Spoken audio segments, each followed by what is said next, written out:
Hello everyone, today in this video I will show you how to fix an iPhone 16 Pro Max that's not able to make phone calls. So first of all, before watching this video, don't forget to subscribe the channel and also press the bell icon. So let's start the video. First of all, swipe down to control center and turn on aeroplane mode 2 to 3 times.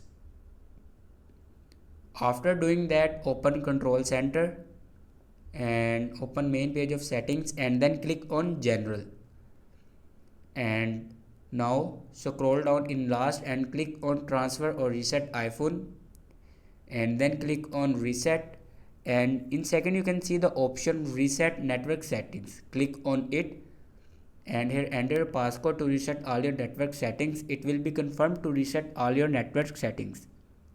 It will never destroy another data like photos, videos, and other data. It will only reset your network settings. So this is the way to fix iPhone 16 Pro Max not able to make phone calls. Thanks for watching this video.